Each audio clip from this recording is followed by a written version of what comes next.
अरे कवि परिचय दिखने में 3 नंबर का है, लेकिन ऑब्जेक्टिव प्रश्न भी तो पूछे जाते हैं यहाँ से। अरे हालाबाद का अर्थ होता है मस्ती, अल्हड़पन, फक्कड़पन। भाव पक्ष यानी कवि की भावनाएं, और कला पक्ष यानी भाषा, शैली, रस, छंद, अलंकार, यही लिखना है। राम राज्य यानी दैहिक दैविक भौतिक तापा, राम राज्य कछु काहू न व्यापा। नमस्कार मेरे हिंदी मित्रों, कैसे हैं आप सब। मैं सुमित सिंह तोमर अरविहान के इस यूट्यूब चैनल पर आपका स्वागत करता हूं। आज मैं आपके लिए लेकर आया हूं कवि परिचय, यानी कि वो कवि परिचय जो आपके एग्जाम में पूछे जाते हैं। और मैं विश्वास के साथ आपसे कह रहा हूं कि यहां जितने भी आपको कवि परिचय दिए गए हैं, आपके एग्जाम में वहां से एक भी बाहर नहीं आएगा। तो आइए बिना कुछ बातचीत किए, बिना आपका समय खराब किए, हम प्रारंभ करते हैं आज का अपना टॉपिक, जो है कवि परिचय। जो दिखने में तो सर हमें केवल 3 नंबरों का लग रहा है। आप कहेंगे सर 3 नंबर के लिए आप 30 मिनट हमारे क्यों खराब कर रहे हैं, आधा घंटा क्यों खराब कर रहे हैं। लेकिन यहां डायरेक्ट रूप से तो एक 3 नंबर का प्रश्न पूछा जाता है, लेकिन मैं आपको बता दूं पिछले कई सालों से यहां ऑब्जेक्टिव पूछे जा रहे हैं। अरे ऑब्जेक्टिव पूछा गया है, हरवंश राय बच्चन को हालाबाद का कवि कहा गया, यहीं से तो पूछा गया, तुलसीदास से पूछा गया है। बार बार यहां से ऑब्जेक्टिव पूछे जा रहे हैं। सूर्यकांत त्रिपाठी निराला से पूछा गया है, छायावादी कवियों के बारे में पूछा गया है। तो क्या ये प्रश्न हमारे कवि परिचय से संबंधित नहीं है। कवि परिचय आपको सामान्य रूप से 3 नंबर दे रहा है, लेकिन इनडायरेक्टली रूप से कम यहां से 5 से 7 नंबर कवर होते हैं। हमें यही दिमाग में लेकर के आज अपना ये टॉपिक पढ़ना है। तो सबसे पहले हमारा 3 नंबर का यहाँ एक प्रश्न आता है डायरेक्ट रूप से, और वो भी कवि परिचय के रूप में आता है, जिसमें आपको क्या क्या लिखना पड़ता है, आइए हम बात करते हैं। तो सबसे पहले भैया कवि परिचय में हम क्या लिखते हैं, रचनाकारों का साहित्यिक परिचय, मतलब उनका जन्म कब हुआ, उन्होंने ऐसी कौन कौन से पुरस्कार प्राप्त किए, और फिर पूरे जीवन का परिचय लिखने के साथ साथ उनकी हम मृत्यु लिखते हैं, यानी कि उनका जन्म और मृत्यु, ये साहित्यिक परिचय के अंतर्गत आता है। और क्या आता है सर, उसके बाद मोस्ट इंपोर्टेंट है उनकी रचनाएं। फिर से कह रहा हूं, ऑब्जेक्टिव में कवि की रचनाएं पूछी जाती हैं। मधुशाला किसकी रचना है, आप कहेंगे हरवंश राय बच्चन की। ऐसे ही कई रचनाएं पूछी जाती हैं, गीत का, अड़िमा, बेनमा, अनामिका, ये सब रचनाएं किसकी हैं, सूर्यकांत त्रिपाठी निराला की। तो ये सब रचनाएं आपके एग्जाम में पूछी गई हैं। तो केवल 3 नंबर मानकर आपको नहीं पढ़ना है, कम से कम 5 से 7 नंबर यहां से कवर होते हैं। उसके बाद भावपक्ष और कलापक्ष की बात करेंगे। भावपक्ष मतलब कवि की भावनाएं, कविता लिखते समय कवि किन भावनाओं का प्रयोग कर रहा है, मतलब उनकी भावनाएं क्या थी। और कलापक्ष में क्या लिखेंगे, कौन सी भाषा का प्रयोग किया गया है, कौन सी शैली का प्रयोग किया गया है, कौन सा रस है, कौन सा छंद है, और कौन सा अलंकार यहां पर दिया गया है, ये कला पक्ष के अंतर्गत आता है। अंत में कवि की पूरे जीवन की साहित्यिक रचना, फिर पूरे हिंदी साहित्य में उसका क्या स्थान है। ये लगभग ज्यादातर कवियों का एक जैसा होता है, कुछ चीजें जो हमें बदलनी पड़ती हैं उन पर हम बात करेंगे। तो आइए आज हम प्रारंभ करते हैं अपना कवि परिचय। और मोस्ट इंपोर्टेंट है जो हमारा पहला कवि परिचय किसका है, हरिवंश राय बच्चन का। तो भैया बच्चन जी को देख लीजिए, ये वही हरिवंश राय बच्चन है जो अमिताभ बच्चन, जो हमारे बॉलीवुड के महानायक हैं, उनके पिताश्री हैं। तो आज बात करते हैं हरवंश राय बच्चन के जीवन परिचय की। तो जन्म उनका कब, 27 नवंबर 1907 प्रयागराज, जिसे हम अब इलाहाबाद के नाम से जानते हैं। क्योंकि इनका जो वास्तविक नाम है वो क्या है, हरिवंश राय श्रीवास्तव है। क्योंकि श्रीवास्तव है कायस्थ परिवार से ताल्लुक रखते हैं, लेकिन उस समय क्या है कि जो इलाहाबाद का आसपास का क्षेत्र है ना बच्चों, उस आसपास के क्षेत्र में जो बच्चा है उसे बच्चन कह के संबोधित किया जाता है। बच्चे को हम लोग अभी बच्चे कहते हैं, लेकिन उस समय क्या, उसके आज भी उसके आसपास के क्षेत्रों में बच्चा को बच्चन कह के, कि बच्चन कहाँ जा रहे हो, वो बच्चा का प्रोनाउंसिएशन है, बच्चा को कहकर ही संबोधित किया जाता है। तो बचपन से ही इनको जो बच्चा कहा जाता था, बच्चन के रूप में कहा जाता था। तो वही अब जब कविता के क्षेत्र में आए तो इन्होंने अपना सरनाम जो श्रीवास्तव था वो न जोड़ते हुए क्या रखा, हरिवंश राय बच्चन रख लिया। वहीं से इनकी पूरी पीढ़ी हरिवंश राय बच्चन, मतलब आगे चल के अमिताभ बच्चन हुए, फिर अब अभिषेक बच्चन हुए, तो ऐसे करके इनकी पीढ़ी चल पड़ी। तो सबसे पहले जन्म कहां हुआ, प्रयागराज, जिसे अब इलाहाबाद पुराना, इसे प्रयागराज के नाम से जाना जाता है। उसके बाद मृत्यु भी पढ़ लेते हैं, 18 जनवरी 2003 मुंबई। देखिए जन्म आवश्यक है क्योंकि जन्म ऑब्जेक्टिव में पूछा जाता है। मृत्यु अभी तक आपके एग्जाम में नहीं पूछी गई है कि किस कवि की कब मृत्यु हुई, और ना ही आगे पूछी जाएगी, केवल आपको पढ़ने के लिए यहां पर दे रखी है। उसके बाद मोस्ट इंपोर्टेंट पुरस्कार एवं सम्मान, आपके एग्जाम में केवल क्या पूछा जाता है, रचनाएं, भाषा शैली और साहित्य में स्थान। अब आप कहेंगे सर इतना सब क्यों पढ़ा रहे हैं, ये सब ऑब्जेक्टिव के लिए है बच्चों, क्योंकि ऑब्जेक्टिव में यहीं से प्रश्न बनते हैं, बार बार पूछे गए हैं, तो हमें यह भी पढ़ना बहुत आवश्यक है। तो हरबंस राय बच्चन जी का सन 1976 में क्या मिला, पद्म भूषण से सम्मानित किया गया।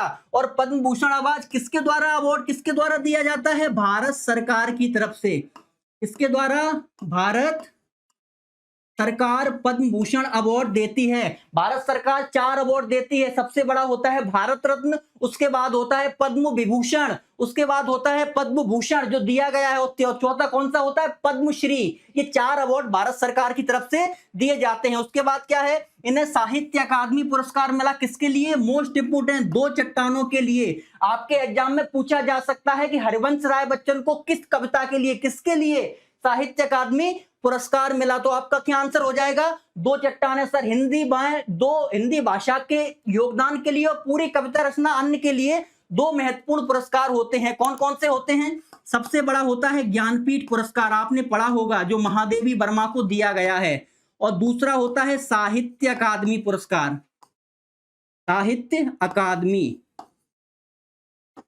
ठीक, 2 पुरस्कार होते हैं, एक होता है ज्ञानपीठ पुरस्कार, दूसरा होता है साहित्य अकादमी पुरस्कार। तो इनमें से इन्हें कौन सा मिला है, साहित्य अकादमी पुरस्कार मिला है। किसके लिए मिला है, 2 चट्टानों के लिए। अगला है मधुशाला में इनके उमर खैयाब का मस्तानापन मिलता है। मधुशाला का, मधु का अर्थ क्या होता है, शराब, और शाला का अर्थ वह स्थान। अब अपन देसी भाषा में कहें तो ठेका, शराब का ठेका, उसे क्या कहते हैं, मधुशाला। लेकिन कुछ और अर्थ है यहाँ पर, मधुशाला का शराब का ठेका नहीं, उमर खैयाम का मस्तानापन नहीं है। मधुशाला का अर्थ है कि जिस प्रकार एक शराबी शराब को पी करके अपनी ही दुनिया में मस्त हो जाता है, मनमौजी हो जाता है, फक्कड़ हो जाता है, अल्हड़ हो जाता है, उसे किसी से कोई मतलब नहीं, अच्छे और बुरे हर तरह के जीवन में वो एक जैसा सोचता है, उसके अंदर एक अजीब सी प्रसन्नता होती है जब वो शराब का पी लेता। उसी प्रकार हरवंश राय बच्चन की कविताओं में भी यही मिला, इसलिए उनके कविताओं को क्या कहा जाता है, हालावादी कविताएं कहा जाता है। क्या कहा जाता है, हालावादी कविताएं। और यहाँ हाला का अर्थ किससे, हाला का अर्थ है शराब से।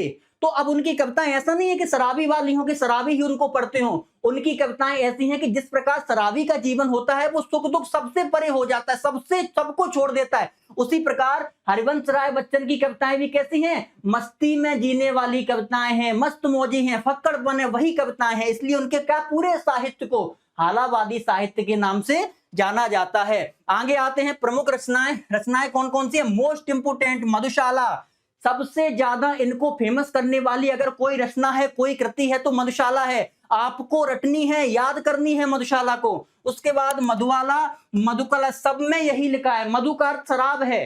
ठीक, तो फिर मैं ही कह रहा हूं, शराब मतलब वही मस्तमौला, वही अल्लड़पन, वही फक्कड़पन, वो सब इनकी रचनाओं में मिलता है। अगला है निशा निमंत्रण, एकांत संगीत, आकुल अंतरण और मिलन यामिनी। फिर उसके बाद क्या है, सतरंगिनी, आरती और अंगारे, नए पुराने झरोके। फिर काव्य कृतियां क्या है, टूटी फूटी कड़ियां और प्रवासी की डायरी। अब सर कहेंगे इतना पढ़ा दिया, इंपोर्टेंट तो बता दो।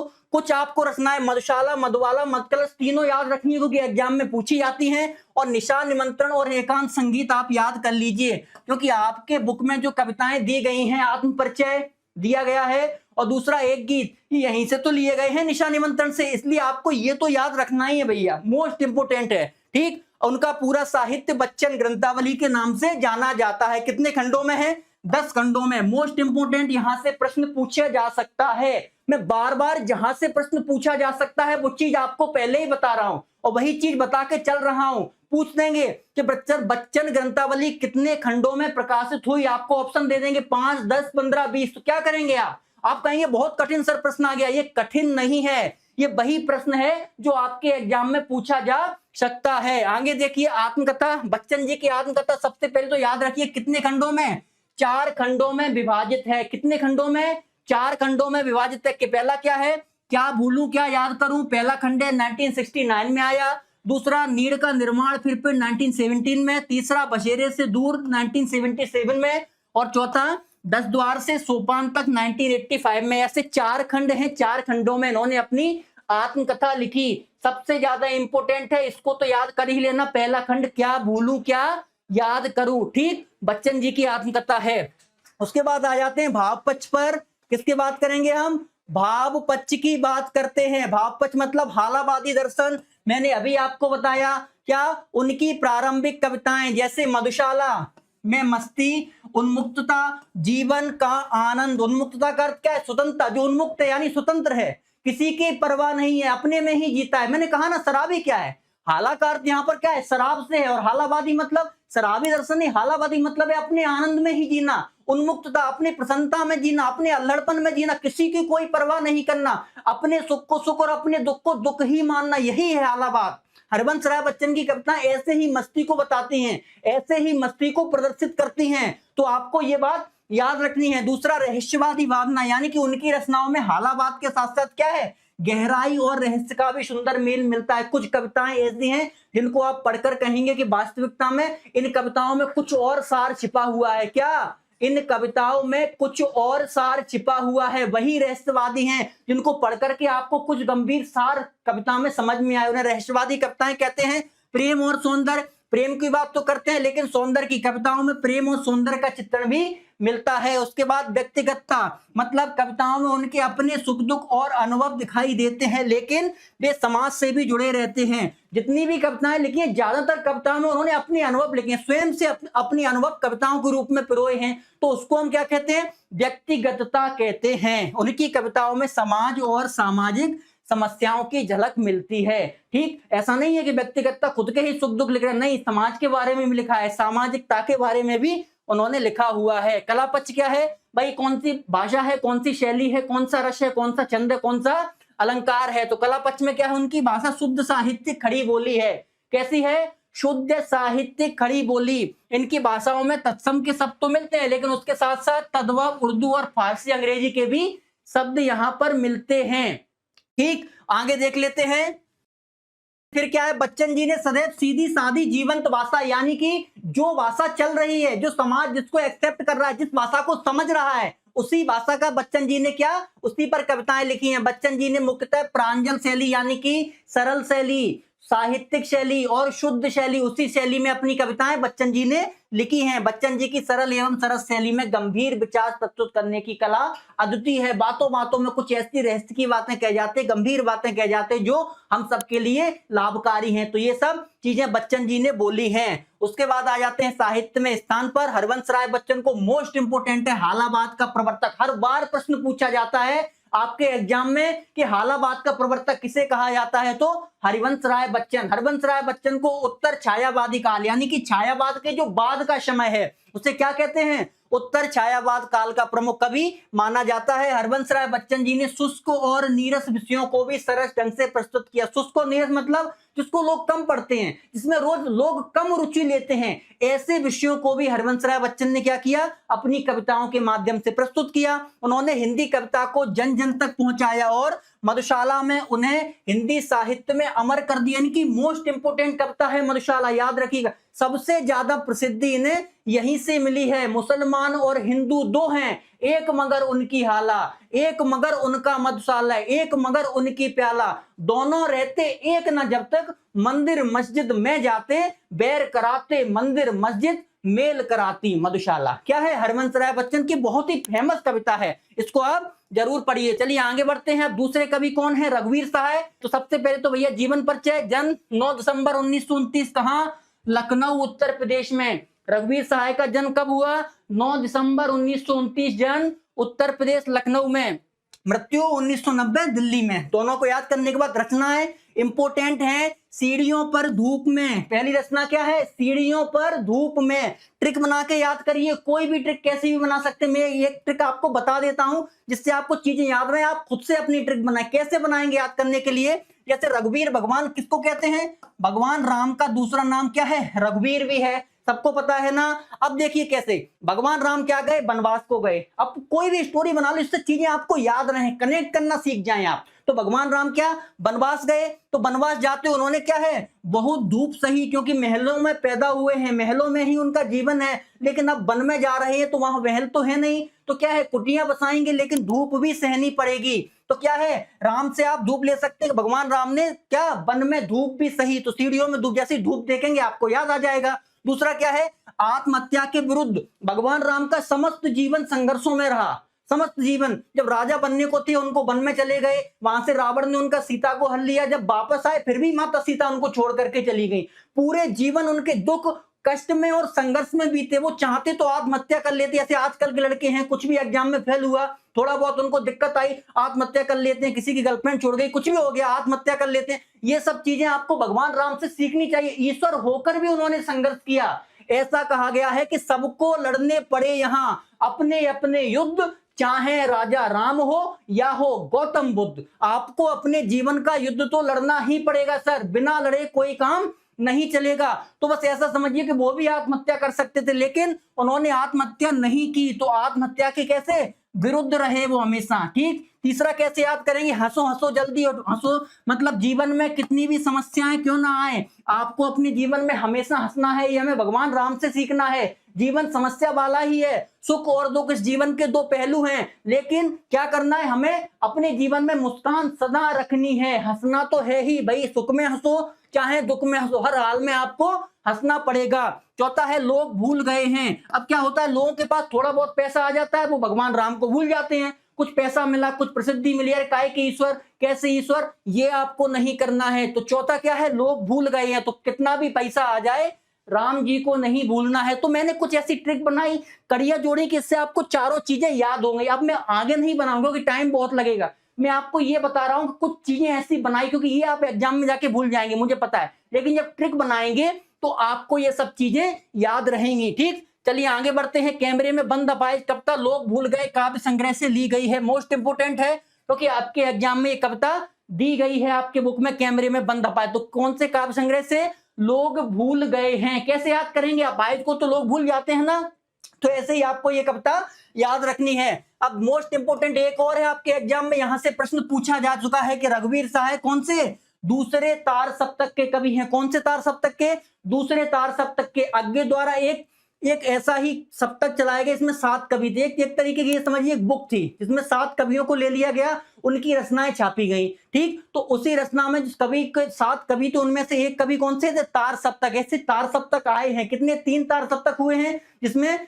रघुवीर सहाय कौन से, दूसरे तार सप्तक के कवि हैं। दूसरे तार सप्तक से नई कविता की शुरुआत मानी जाती है, याद कर लीजिए, कोई ज्यादा इंपोर्टेंट नहीं है। रघुवीर सहाय को लोग भूल गए हैं के लिए साहित्य अकादमी पुरस्कार मिला है, इंपोर्टेंट है। ये तीनों चीजें इंपोर्टेंट है, आपके ऑब्जेक्टिव में पूछी जा सकती हैं कि लोग भूल गए हैं। पहला तो कैमरे में बंद अपाहिज यहीं से लिया गया है। दूसरा रघुवीर सहाय कौन से, सेकंड दूसरे तार सप्तक के कवि हैं। तीसरा लोग भूल गए हैं, यहाँ इन्हें साहित्य अकादमी पुरस्कार मिला है। मैंने 2 पुरस्कार आपको बताए थे, जल्दी जल्दी कमेंट करके बताइए कौन कौन से मैंने 2 पुरस्कार आपको बताए थे। अगला है भावपच। इनका भावपच मतलब भावनाएं। रघुवीर सहाय ने समकालीन समाज का यथार्थ चित्रण किया। समकालीन मतलब जो समाज में वो रह रहे हैं, जिस समाज में जी रहे हैं, अपने प्रेजेंट की स्थिति को, भाई अपाहिज की स्थिति को उन्होंने वर्तमान में देखा, उसी को कविताओं के माध्यम से प्रस्तुत किया, मतलब प्रेजेंट को। अगला, इन्हें मध्यवर्गीय जीवन, इन्होंने मध्यवर्गीय जीवन का चित्रण अपने काव्य में किया, मतलब मिडिल क्लास फैमिली जो होती है उसी के बारे में लिखा है इन्हें, मध्यवर्गीय जीवन के बारे में। अगला क्या है, इन्होंने अपने काव्य में सामाजिक व्यवस्था, समाज के बारे में, शोषण विडंबना आदि का यथार्थ चित्रण किया। जो सामाजिक व्यवस्थाएं हैं, शोषण है, विडंबना, उनका चित्रण किया है। वे आत्महत्या के विरुद्ध, हंसो हंसो जल्दी हंसो जैसी रचनाओं में मनुष्य की आंतरिक टूटन और संघर्ष का उजागर करते हैं। जैसे आत्महत्या के विरुद्ध हंसी हंसो जल्दी हंसो मैंने अभी बताया। और ये भी आप सोच सकते हैं, जो कैमरे में बंद अपाहिज जिनकी लगी हुई है यहाँ पर, उसमें अपाहिज की व्यक्ति के बारे में ही तो बताया गया है। तो वो सब चीजें रघुवीर सहाय ने अपनी कविता के माध्यम से प्रदर्शित की, ये आपको समझना है। अगले आ जाते कला पक्ष में। रघुवीर सहाय जी की भाषा कैसी है, शुद्ध साहित्यिक खड़ी बोली। हरवंश राय बच्चन की भी यही थी, रघुवीर सहाय की भी यही है। दोनों ही आपको याद कर लेनी है और दोनों एक ही हैं तो आपके समझ में आ जाएंगे। इन्होंने संस्कृत के तत्सम और तद्भव और विदेशी भाषा के शब्दों का समायोजन किया, ये भी उनके में था। हरबंस राय बच्चन के में, इनके में भी यही है, तो दोनों सेम है। तीसरी, इन्होंने अपने काव्य में व्यंग्यात्मक शैली का प्रयोग किया। व्यंग्यात्मक मतलब कि कवि जो कुछ कहना चाहता है उसे हंसी मजाक के साथ कहे, कि सामने वाले को बुरा भी ना लगे और अपनी बात भी कह दे हंसी मजाक में। कुछ कुछ चीजें होती है ना, आप मजाक मजाक में कह देते हैं, बस वही चीज। तो क्या है, उसे व्यंग्यात्मक शैली कहते हैं। इनके काव्य में अनुप्रास, उपमा, रूपक, उत्प्रेक्षा आदि अलंकार का प्रयोग मिलता है। अलंकार भूल रहे हैं आप, नहीं याद है? एक अलंकार सब कवि के में मिलेगा, अनुप्रास अलंकार। लिख के आइए कि इनकी कविताओं में अनुप्रास अलंकार का प्रयोग किया गया है। और चौथा कौन सा है? चौथा आपको याद रखना, रघुवीर सहाय की रचनाओं में मुक्तक छंद, कौन सा छंद? मुक्तक छंद का प्रयोग किया गया है। तुलसीदास जी को छोड़कर और रुबाइयां, जो रुबाइयां है फिराक गोरखपुरी की, इन दो कवियों को छोड़कर बाकी के सभी कवियों में ने मुक्तक छंद का प्रयोग किया है। किसने? सभी कवियों ने मुक्तक छंद का प्रयोग किया है। सबके में लिख के आप यही आ सकते हैं। आ जाते हैं साहित्य में स्थान। रघुवीर जी को हिंदी साहित्य में नई कविता के युग प्रवर्तक के रूप में जाना जाता है, क्योंकि नई कविता की शुरुआत दूसरे तार सप्तक से हुई। रघुवीर जी राजनीति पर कटाक्ष करने वाले कवि थे, मतलब ऐसे व्यंग के रूप में कविताएं लिखती, इसमें राजनीति के नेता जो वर्ग था वो भी कुछ सुने और उनसे उनका पालन करें।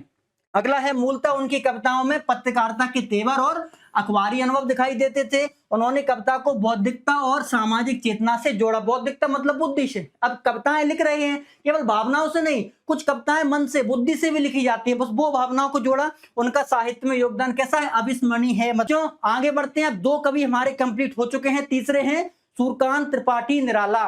तो भैया निराला जी को प्रारंभ करने से पहले मैं आप सबसे केवल एक विनती करूंगा, जिन लोगों ने अभी तक हमारे चैनल को सब्सक्राइब नहीं किया है, जो लोग अभी तक हमारे चैनल से नहीं जुड़े हैं, वो प्लीज जाकर के चैनल को सब्सक्राइब करें और कमेंट में करके बताएं कि आपको हिंदी में अब कौन सा टॉपिक चाहिए जिसमें आपको पढ़ने में दिक्कत हो रही है। तो चैनल को सब्सक्राइब करेंगे तो आपको नए नए टॉपिक मिलेंगे और ऐसे ही हम एग्जाम से पहले आपका पूरा रिवीजन वन शॉर्ट वीडियो के माध्यम से करवाने वाले हैं। ठीक बच्चों, तो अब आ जाते हैं सूर्यकांत त्रिपाठी निराला जी पर। जन्म 1899, महिषादल बंगाल। कहां पर हुआ इनका जन्म?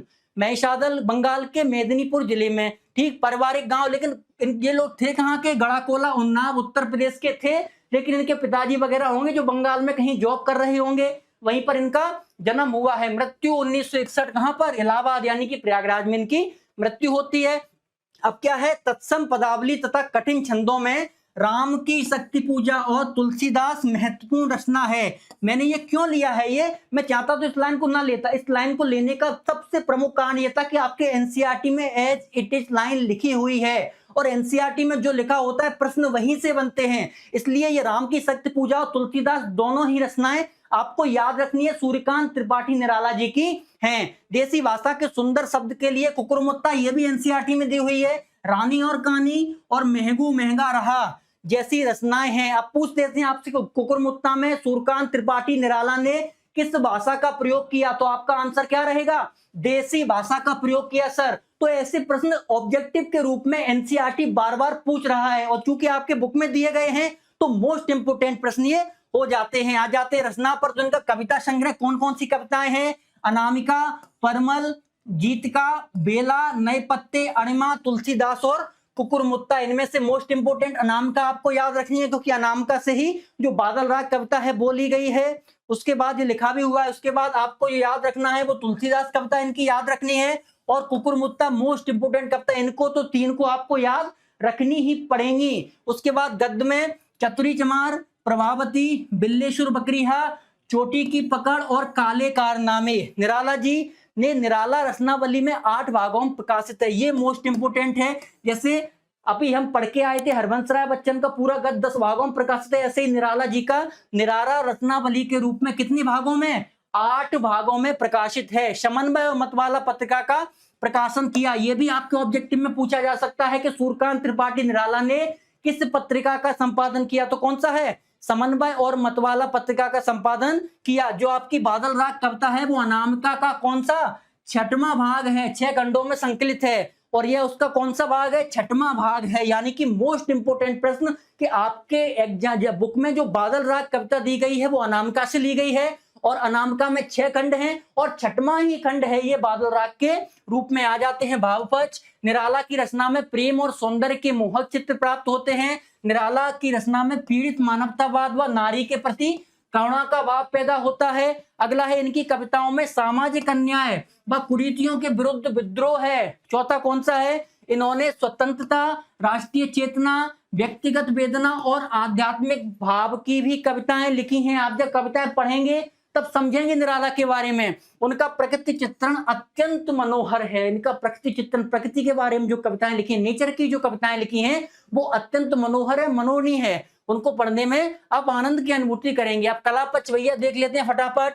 निराला की भाषा कैसी है? सरल और व्यवहारिक है, जिसमें उर्दू, फारसी और बंगला के शब्द भी मिलते हैं। सबके में वही है, सरल व्यवहारिक। आप कर देंगे। इनकी भाषा भी सरल व्यवहारिक खड़ी बोली है जो सबकी है। और कैसे? उर्दू, फारसी, बंगला के शब्द मिलते हैं। और क्या है? निराला की शैली कैसी है? सरल, प्रवाहपूर्ण एवं व्यंग्यपूर्ण शैली। इनकी भी शैली रघुवीर सहाय की तरह कैसी है? व्यंग्यपूर्ण। याद रखिए, रघुवीर सहाय की शैली भी कैसी थी? व्यंग्यपूर्ण थी। और निराला की शैली भी कैसी है? सरल, प्रभावपूर्ण और व्यंग्यपूर्ण। निराला जी को मुक्तक छंद का प्रवर्तक माना जाता है। Most important point. क्यों? क्योंकि मुक्तक छंद का प्रवर्तक निराला को ही माना जाता है। मुक्तक मतलब जहां छंद के बंधनों का बिल्कुल, छंद के नियमों का बिल्कुल भी प्रयोग नहीं किया जाता है। ऐसे कौन से हैं? मुक्तक शैली है।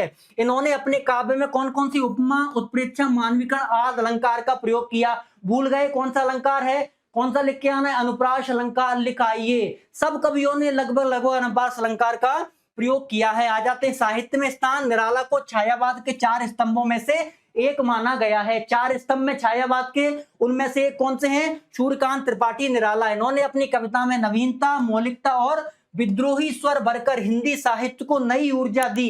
इनकी कविताएं ऐसी हैं, जब आप बादल राग पढ़ेंगे तो बादल राग में आप खुद कहेंगे कि बादल क्रांति के रूप में आ रहे हैं। जब बादल राग कविता आप पढ़ेंगे, समझेंगे उसको, तो बादलों को क्रांति के रूप में बताया कि जैसे ही बादल आएंगे, जो दलित, शोषित तो वंचित वर्ग के लोग हैं उनको कष्ट से मुक्ति देंगे, और जो शोषण करने वाले लोग हैं, पूंजीपति वर्ग के लोग हैं, उनको समाप्त कर दिया जाएगा। ठीक, तो वही बादल राग कविता में बताया। तो वही क्या है? विद्रोही स्वर तो है निराला का। उसके बाद छायावाद से प्रगतिवाद की ओर सेतु का काम किया। छायावाद के बाद जो हिंदी आधुनिक काल में नई विधा थी, क्या थी वो? उसको कहते हैं हम प्रयोग प्रगतिवाद। तो प्रगतिवाद और छायावाद के रूप में इन्होंने क्या किया? सेतु यानी पुल का कार्य किया है। निराला को मुक्तक छंद का प्रवर्तक मानते हैं, हम पढ़ के आए हैं। राम की शक्ति पूजा, सरोज स्मृति जैसी कविताओं ने इन्हें हिंदी साहित्य में अमर बना दिया। ये मोस्ट इंपोर्टेंट इनकी रचनाएं हैं जो आपको याद करनी है। चलिए भैया, अंतिम जो हमारे कवि हैं तो उनको हम जानते हैं तुलसीदास जी के नाम से, महाकवि गोस्वामी तुलसीदास जी के नाम से। तो भक्तिकालीन कवि सबसे पहले इंपोर्टेंट क्या? तुलसीदास किस काल के थे? भक्ति काल के।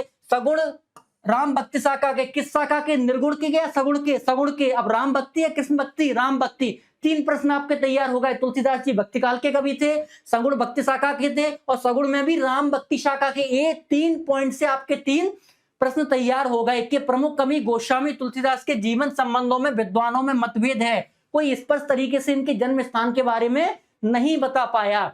पर्याप्त सामग्री के अनुसार उनका जीवन परिचय इस प्रकार है। क्या है भैया? कुछ लोग तो उनका जन्म 1532 में बांदा के राजपुर गांव में मानते हैं, परंतु कुछ लोग सोलो जिला एटा में मानते हैं। 2 जन्म स्थान बताए गए हैं, एक बांदा के राजपुर में, दूसरा सोरों जिला एटा में। दोनों ही आपको याद करने हैं बिल्कुल। उसके बाद माता पिता का नाम तो भैया आत्माराम दुबे था और माता का नाम तुलसी देवी था। आपको दोनों ही याद रखना। ये प्रश्न पिछली बार हमारे ऑब्जेक्टिव में पूछा गया है कि तुलसीदास के गुरु का नाम बताइए, तो उनका गुरु का नाम क्या है? नरहरि दास है। तुलसीदास जी के गुरु का नाम क्या है? नरहरि दास है। विवाह इसका इनके किसके साथ हुआ? रत्नावली के साथ हुआ, और मृत्यु 1623 काशी में हुई। इतनी चीजें आपको सभी तुलसीदास जी के बारे में याद रखनी है। फिर आ जाते हैं रचनाओं पर। मोस्ट इंपोर्टेंट रचना है रामचरितमानस, जो एक महाकाव्य है, अवधी भाषा में लिखा गया। याद रखना, रामचरितमानस महाकाव्य है, अवधी भाषा में लिखा गया। और रामचरितमानस में टोटल कितने? 7 कांड हैं। ठीक, उसके बाद जानकी मंगल, पार्वती मंगल, रामलला नेहचू और रामाज्ञा प्रश्न अवधि में। ये सब अवधि की रचनाएं हैं इनकी। उसके बाद गीतावली, विनय पत्रिका, दोहावली और बैराग संदीपनी, ये ब्रज भाषा की रचनाएं हैं। यानी कि अवधि और ब्रज दोनों ही भाषाओं में इन्होंने अपनी रचनाएं लिखी हैं। अगर ये पूछें किस भाषा पर अत्यधिक बलता है, मतलब कौन सी भाषा इनकी फेवरेट थी, तो अवधि भाषा इनकी फेवरेट थी, क्योंकि अवधि भाषा में इन्होंने रामचरितमानस लिखा है। भाव पक्ष पर आ जाते हैं। तुलसीदास के काव्य का मूल आधार क्या है? राम भक्ति पूरी रचनाएं इनकी भगवान श्री राम के भक्ति में ही लिखी गई। उन्होंने सगुण साकार भक्ति मतलब भगवान श्री राम के सगुण रूप को पूजा करना, मतलब मूर्ति के रूप में राम जी को माना उन्होंने। उसे क्या कहते हैं? सगुण साकार, जिसका कोई आकार हो उसको क्या कहते हैं? सगुण साकार भक्ति का प्रचार किया। राम को मर्यादा पुरुषोत्तम के रूप में चित्रित किया है। उनके काव्य में भक्ति, नीति, आदर्श, लोक मंगल की भावना मिलती है। रामचरितमानस में राम राज्य का आदर्श प्रस्तुत किया गया है। अरे दैहिक दैविक भौतिक तापा राम राज्य कचुकाहु न व्यापा। राम राज्य में क्या है? दैहिक भौतिक किसी भी प्रकार की बीमारी भगवान श्री राम के राज्य में नहीं आई है। उसी कल्पना को करते हैं कि हमारा जैसा आप सबका शासन है वो कैसा हो जाएगा? भगवान श्री राम की तरह राम राज्य जैसा हो जाएगा। तुलसीदास का काव्य धार्मिक ही नहीं बल्कि लोक मंगलकारी है। तुलसीदास ने केवल धर्म की, राम जी की पुस्तकें नहीं लिखी, पूजा पाठ वाली पुस्तक नहीं लिखी, उनके पूरे साहित्य से आप कुछ ना कुछ सीख सकते हैं। लोक मंगल मतलब सबके साथ अच्छा व्यवहार करने की बात भी उनके बुक से, उनकी किताब से हम सीख सकते हैं। कलापच्छ आया था तुलसीदास जी की भाषा हमने बात कर ली, अवधी और ब्रज दोनों भाषाओं में समान अधिकार था। उसके बाद जहां आवश्यक हुआ वहां संस्कृत और लोक भाषा के शब्द भी लिए हैं। उनकी भाषा कैसी है? सरल, मधुर और प्रभावशाली या लोक सुलभ है। तुलसी ने अपने काव्य में दोहे, चौपाई, सोटा, छंद और कवित्व आदि छंदों का प्रयोग किया है। उनकी शैली में सरल, सहज, भक्तिपद और भाव प्रवीण है। और वर्णन शैली में चित्रात्मकता, यानी कि जो शब्द लिखते हैं वो आपके दिमाग में चित्र बनने लगे, उनको क्या कहते हैं? चित्रात्मकता। और प्रभावोपात्मकता, यानी कि उन चित्रों से आपके अंदर जो प्रभाव हुआ उसे क्या कहेंगे? प्रभावोपात्मकता कहते हैं। तो ये कलापच्छ हो गया तुलसीदास जी का। अब आ जाते हैं साहित्य में। स्थान पर आधुनिक वाल्मीकि और हिंदी के महाकवि तुलसीदास ने लोक भाषा अवधी और ब्रज को जन जन तक पहुंचाया। अरे भाई आप कहीं भी रहते हो लेकिन रामचरितमानस तो पढ़ी होगी ना आपने, जो तुलसीदास जी की लिखी है। सामान्य भाषा में हम कभी कभी रामायण कह देते हैं लेकिन रामायण वाल्मीकि जी के द्वारा लिखी गई है। जब आपके घरों में रामचरितमानस पढ़ी जाती तो अवधी भाषा है, आप बोल कुछ और रहे हैं, तो आपको जन जन तक यानी प्रत्येक घरों तक उन्होंने अवधी और ब्रज भाषा को पहुंचा दिया है। अपने आपने रामचरितमानस जैसी अमर कथी लिखकर हिंदी साहित्य को एक महाकाव्य दिया। आज भी तुलसीदास जी हमारे बीच में भौतिक रूप में नहीं है, शारीरिक रूप में नहीं है, लेकिन रामचरितमानस जैसी रचना आज भी उनको, उनके स्पर्श को याद दिलाती है। मानव जीवन का संपूर्ण चित्रण तुलसी ही कर पाए, मतलब राम जी के जन्म से लेकर के उनके अंतिम समय तक का वर्णन है रामचरितमानस में। वास्तव में सूर तुलसी शशि, यानी कि सूरदास किसके समान है? सूर यानी सूर्य के समान, ठीक है। और यहाँ सूर का मतलब क्या है? सूरदास। सूर का अर्थ क्या है? सूरदास, यानी कि सूर के समान है। और तुलसी किसके समान है? शशि यानी कि चंद्रमा।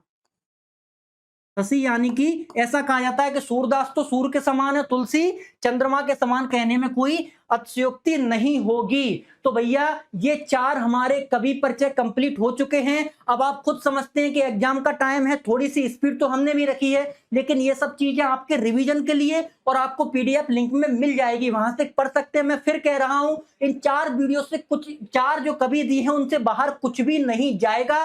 बस आपको क्या करना है? इसको पॉइंट टू पॉइंट याद करना है, समझना है। अब भावपक्ष और कलापक्ष में कम से कम 2-2 पॉइंट तो आपको याद करने ही करने हैं। और बिल्कुल भी ना कर पाए तो, और हर कवि की कम से कम 2 से 3 रचनाएं आपको याद करनी है क्योंकि एग्जाम में पूछी जाती हैं। ठीक, तो इतना सब मैं कहूंगा। मैं फिर कह रहा हूं जिन लोगों ने हमारे चैनल को सब्सक्राइब नहीं किया है वो चैनल को सब्सक्राइब करें, क्योंकि बेहतरीन वीडियो, बेहतरीन क्लिप्स आपको यहां से मिलेंगी। और आप एक बात समझिए कि एग्जाम का अंतिम समय है, बहुत ज्यादा पढ़ने की आवश्यकता नहीं है। आपको उतना ही पढ़ना है जितना जल्दी हो, सीमित हो, जिससे एग्जाम में हमारे पूरे नंबर कंप्लीट भी हो जाएं। तो मैं फिर कहूंगा ये पर्याप्त है आपके लिए, कहीं भी मत जाइए, किसी भी आलतू फालतू गाइडों को हमें नहीं पढ़ना है। इतना सब कहने के बाद मैं अपनी वाणी को विराम देता हूं और आशा करता हूं आप स्वस्थ रहें, मस्त रहें और जुड़े रहें अरविहान से। बहुत बहुत धन्यवाद आपका।